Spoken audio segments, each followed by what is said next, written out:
Ininiwo nyaya yangu yakamira yakadai so. Ndakadanana nemukadzi wemunhu, asi mukadzi uyu anga asina kundizivisa kuti mukadzi wemunhu. Saka takati tafambidzana tikazosangana pabonde. Then papera 3 days ndakatanga kubuda urwa wakasangana neropa kunhengo yangu. Ndakaenda kukliniki ndikarapwa, asi handina kupora. Ndakazotanga kuva munhu wekuti ndaiti kana ndikagara pazuva ndinopera simba. Ndakazorapwa neimwe n'anga yechisutu.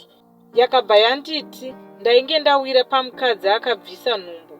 Kurapwa kwandakaitwa kwairwadza. Ndakarapwa nemunhenga weshiri. Munhenga uya waipinzwa zvishoma nepaburi pemusoro penhengo yangu, wotanga kutenderedzwa. Peini yacho yainge yakanyanya, asi mabhora angu akabva aserera nekuti ndakatanga kubuda urwa wakazangana nemvura. Ndakazobvunza mukadzi uya, iye ava kundiudza kuti akatya kundiudza kuti akabvisa nhumbu yaiva ne4 months. Apa nhumbu yacho akabvisa ega mumba. Ndakazodzoka kuZimbabwe kumukadzi wangu. Dambudziko rangu randinaro nderekuti mudzimai wangu ava kubuda maronda asingapori panhengo yake. Anenge akaita kutsemukira. Ndanga ndichitsvakawo rubatsiro hama dzangu. Kana paine vangazivawo kuti ndingabatsirikana sei, ndichateera mucomment section ndichinzwawo rubatsiro rwenyu. Maita zvenyu hama dzangu.